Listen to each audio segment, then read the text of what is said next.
In some ways, it's a perfect concerto because it has both elements of a great solo vehicle for the violin,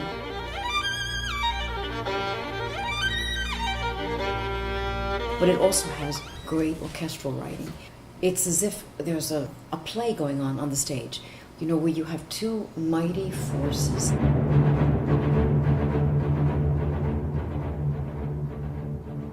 And in Sibelius' hands, they're equal.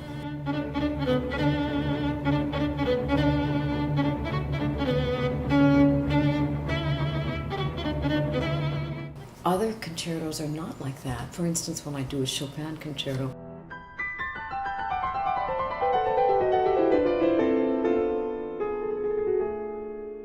or Paganini concerto,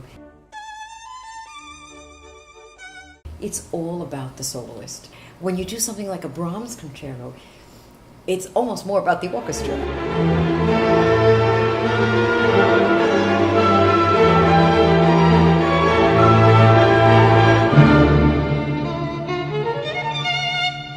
I mean, Brahms is writing great orchestra music, but Sibelius always keeps the violin shining.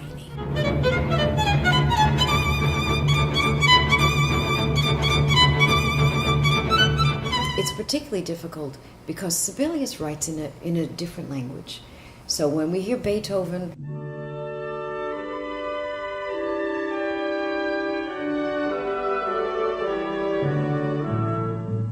the phrases make sense because that's our language. English is a lot like German.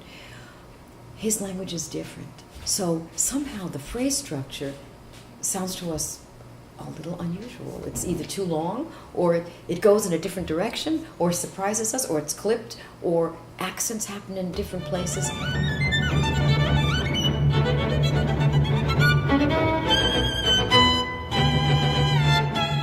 And then Sibelius himself has a very fluid concept of time. It's not 4 square, like sometimes, you know, Germanic music is. If I'm conducting something in 4, it feels very comfortable. If it gets fast, I start doing it in 2. Sibelius, somehow, it doesn't work in either one. It falls somewhere in the middle. Even at the beginning of this piece, you feel this kind of like vague web of sound in the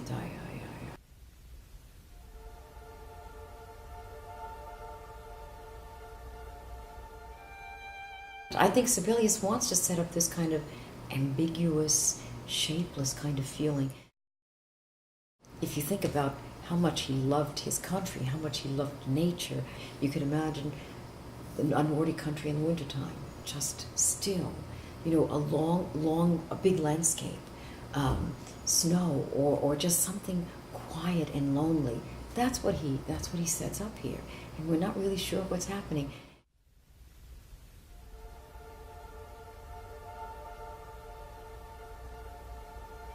And then it's like a miracle.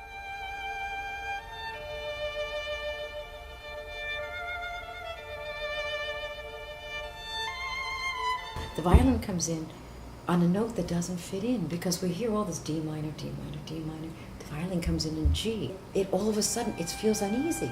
And you get the sense of this solitary figure searching for something. And this goes on for long passages where we have this kind of amorphous background.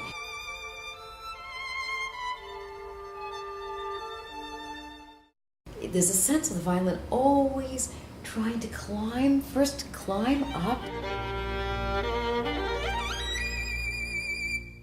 but then also times when it descends into the lowest depth.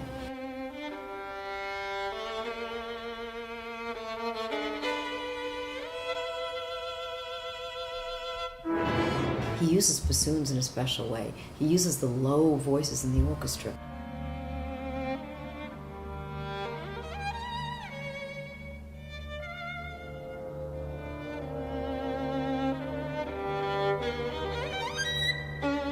So this motion of the violin climbing up and climbing down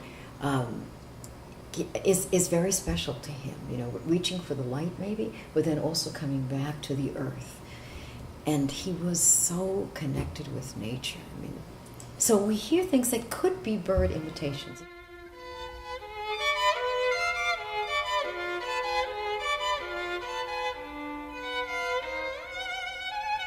And we know that he was so focused on nature that it has to be in here somewhere.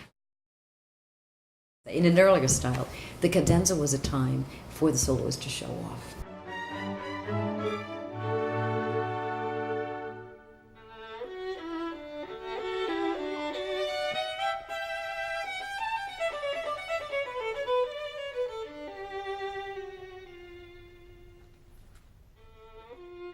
So usually it happened at the very end of a movement when everything had been said, really, except for this little moment of glory. Sibelius does something that nobody else ever really did. He makes the cadenza have the most important function in the piece, because in a piece, in the first movement, this form is a three-part form that we know as sonata allegro. The first part, of course, introduces the material.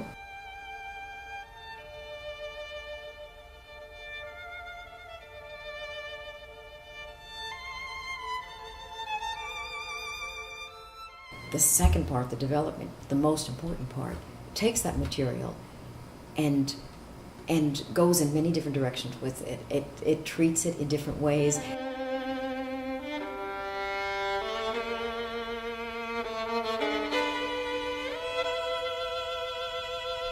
It breaks tunes apart and builds them back together.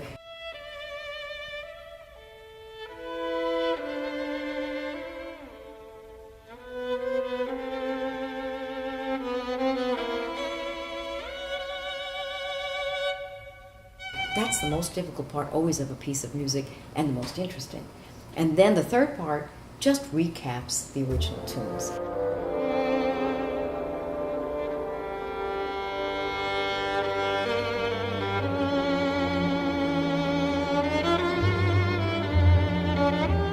We hear something very complicated, and then we come back to the beginning. So he uses the soloist to do that entire development. It's amazing. That cadenza links the beginning and the end. I mean, that's really giving the soloist this chance to stand up and say, okay, now I'm going to give you the whole heart of this piece myself.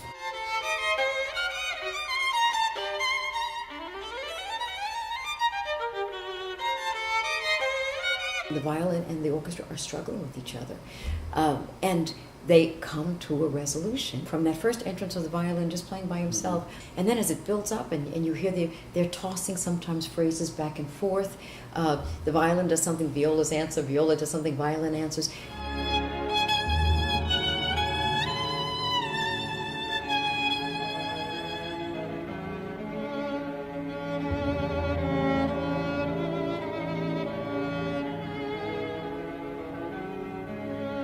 Sometimes it's a conversation fraught with a kind of argument, but in the end, hopefully, everything is resolved.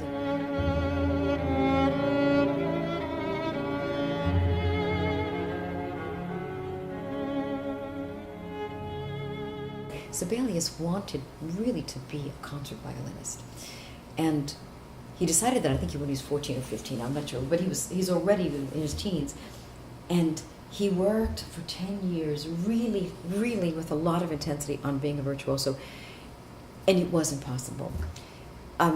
People tell us now, I mean, that if a person doesn't start studying the violin at the age of 6 or 7, they can't really be a virtuoso, because playing the violin, your hand grows up around you. If you start at 15, you're almost fully grown, and you can't. So he came to that sad realization that he was not going to be the concert violinist he wanted to be. So this, in a way, is a kind of a tribute to who he might have been, or kind of dreams that he abandoned.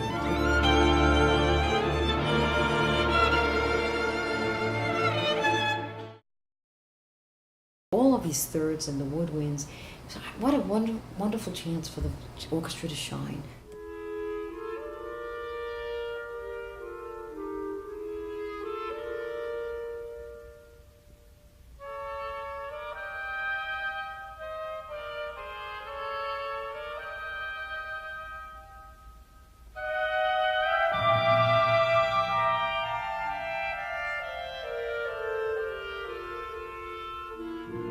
The two clarinets, the two oboes, the two flutes.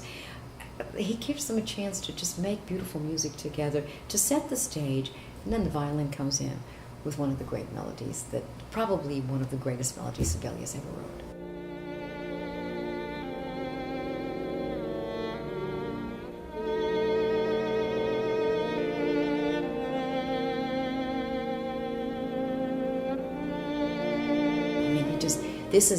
It is very expanded singing melody, very poignant. And then he's got this syncopation, this famous Sibelius syncopation, which he uses all over, you know.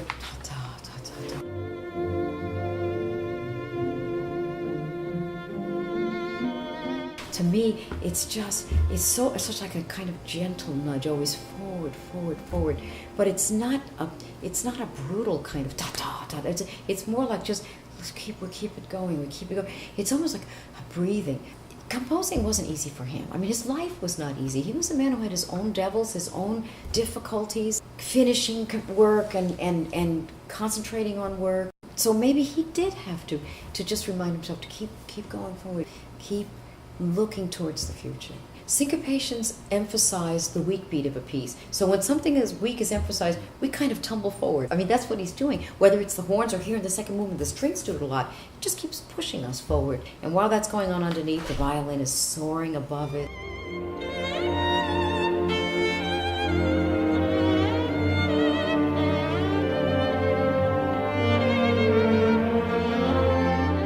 He ends with a great virtuoso showpiece in the third movement, which is filled with energy. I mean, this is really, really energetic.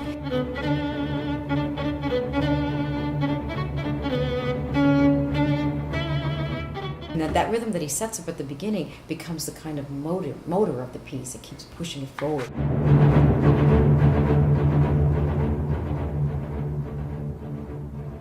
It's a dance in a way, but dark. It has tremendous energy, tremendous vitality, but it never loses a sense of melancholy.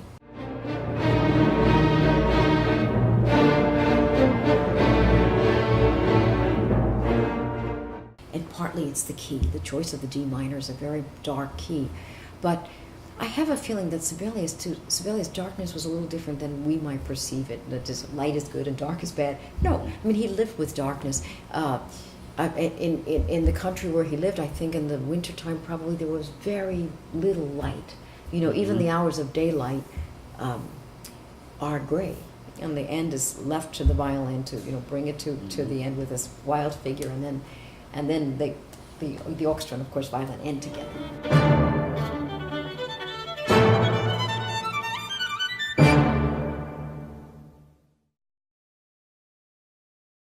Very rarely can the themes be alike. Music is an interesting combination of contrast and repetition. Mm-hmm. So when you're writing a sonata allegro form where you have two themes, you need to have one that perhaps is, well, they would say sometimes more masculine and one is more feminine.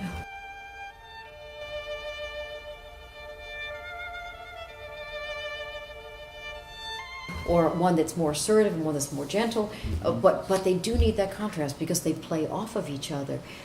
One that's more positive, one that's more melancholy.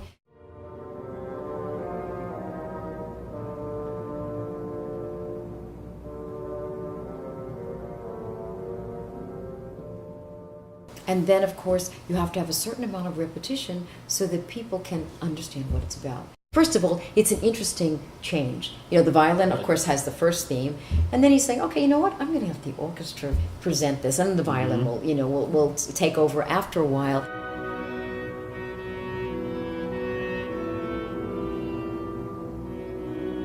That idea of contrast is important, but also it's an idea of showing that, wait, the orchestra is a player in this. The orchestra is a personality. Some people feel that was the sound that the swans made. Dying. There's kind of like, they're honking. Now, of course, it was a honk, but to Sibelius, it was like a song.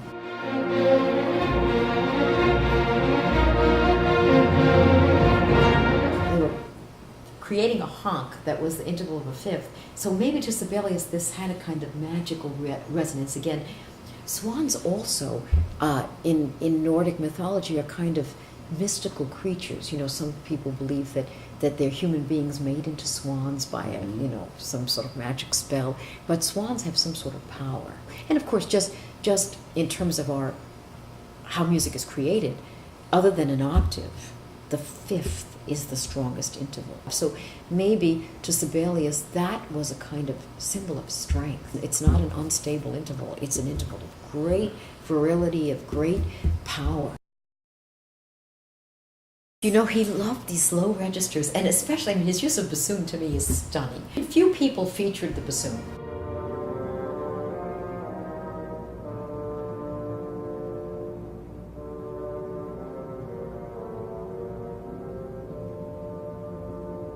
I mean, it was kind of an instrument that gave a kind of color to the bottom of the woodwind section. So there's something about the resonance of the low region of the orchestra.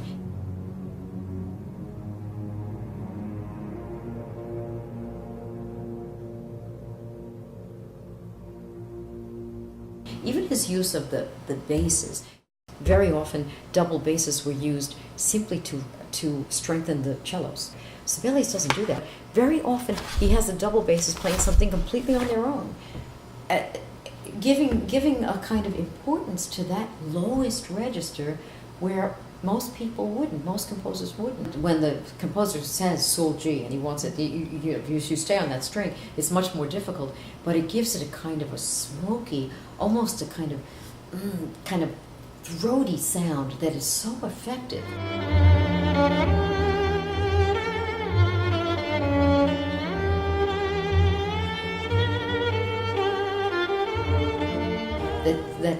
It's amazing to hear that. It's just amazing how sensitive he was to sound. Like a great painter who's sensitive to like the smallest nuances of the color brown, the smallest little nuances. He uses, just like he uses syncopations a lot, he uses triplets a lot, and sometimes for extended passages. And again, the triplet is a kind of rhythm that is not solid. You know, we're tum, tum, tum, tum, tum. When something is in two, it feels more solid to us because we're binary as people. And we always think in twos. Everything is two. You know? So two unconsciously to us feels strong. When something is in three, it's less comfortable because we don't think in threes. Imagine trying to walk in threes. You feel off balance.